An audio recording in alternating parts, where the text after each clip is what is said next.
بسم اللہ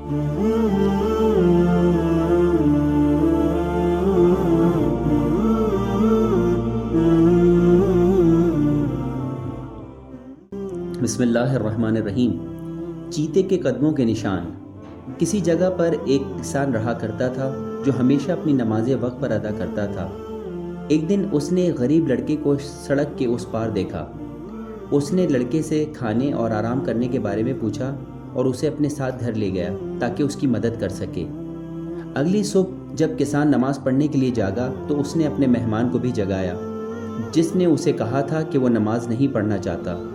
لڑکے نے کہا کہ اس نے خدا کو نہیں دیکھا تو وہ کسی اندھے کے خدا کی عبادت کیسے کرے؟ کسان نے کوئی جواب نہیں دیا۔ اگلے دن کسان لڑکے کے ساتھ کھیتوں میں چل رہا تھا۔ اچانک اس نے قدموں کے نشان دیکھے۔ لڑکے نے کسان سے کہا کہ یہ چیتے کے قدموں کے نشان ہیں۔ کسان نے حیرانگی سے کہا کہ کیا واقعی تم صحیح کہہ رہے ہو؟ مجھے تمہاری اس بات پر بالکل بھی یقین نہیں آتا کیونکہ اس وقت یہاں کوئی چیتا نظر ہی نہیں آ رہا۔ لڑکا ہنسا اور کہا، تم پاگل اور ضدی ہو؟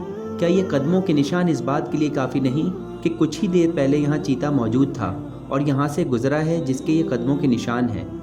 کسان نے جواب دیا، پیارے بھائی، جب تم نے قدموں کے نشان دیکھے تو تم نے کہا کہ یہاں سے چیتا گزرا ہوگا، تو کیا چاند، سورج، پھول اور درخت جیسی نشانیاں کافی نہیں ہیں اس چیز پر یقین کرنے کے لیے کہ کوئی ہے جس نے ان تمام چیزوں کو خلق کیا ہے؟